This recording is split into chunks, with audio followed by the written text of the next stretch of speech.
kapatid, napaka-espesyal po ng may bahay natin today. Ang bibisitahin natin ay isang kapatid namin na news anchor ng Frontline Pilipinas Weekend, ang napakagandang si Nikki De Guzman. Let's go!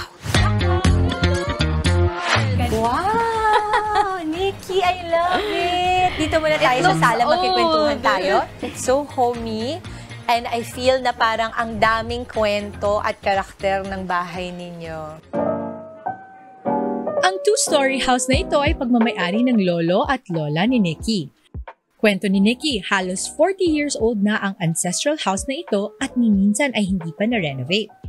Mga staples ng house, ang pumili pa niyan lolo at lola ko. Yung lolo ko is from mainland China. Okay. Tapos, he came here, no read, no write. Walang Tagalog na alam. And then, kinupkup siya ng isang nagtitinda sa store, tinuruan siya ng numbers para matuto siyang magkwenta. Para matuto siya magbenta. And then, afterwards, ayun, dumating siya sa point na nagbenta siya ng sigarilyo, candy sa kalsada. Tapos, naging ahente siya ng Shoktong. It's this alcohol na Chinese from before.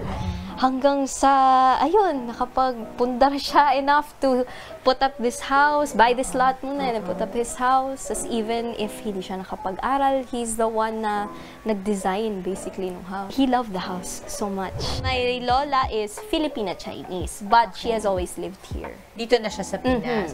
I see cross-stitch. Sino nagko-cross-stitch? Yung lola ko and mom ko, both. Yun. So, hobby nila. Sabi nga, home is where the heart is. Sala pa lang, at home na ako. Kaya gusto kong umuwi dito kasi I feel safe here. Parang everywhere else, I'd still choose my home. Agaw pansin din sa sala ang mga collection ng lolo't lola ni Nikki.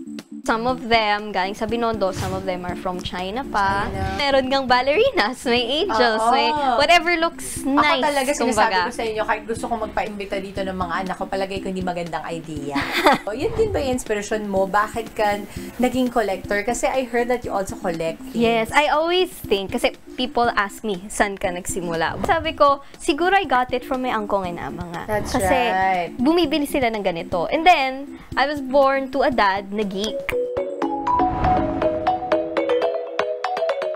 At syempre, may sariling collection si Nikki na talaga namang ipinagmamalaki niya, ang mga laruan. Nikki, ito na nga ang talaga namang magic room, ika nga.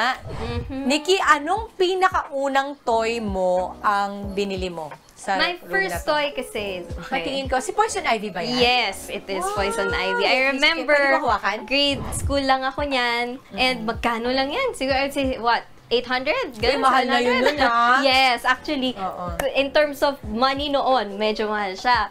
Pero, I remember, binili ko lang siya precisely because I loved yung itsura niya and I read it from a comic book kasi.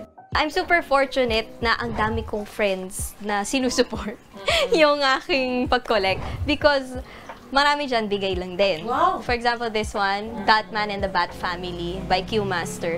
Bigay lang yan. This one is Gotham by Gaslight na Batman. The storyline is, kaya steampunk siya, it's Batman versus Jack the Ripper.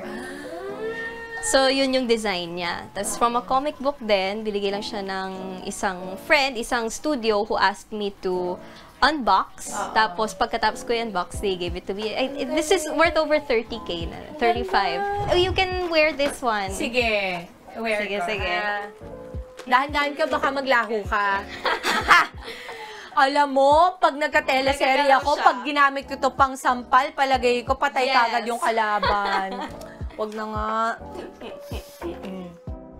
Super enjoy talaga ako sa toy collection ni Nikki.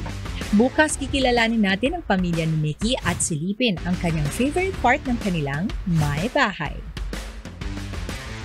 Mga kapatid, Dimples Romana po, kumpletuhin ang inyong umaga ng mga kwentong puno ng inspirasyon. Salubungin po ang bawat araw ng may ngiti at pag-asa. Kaya't mag-subscribe na po at mag-follow na sa aming social media pages ng News 5.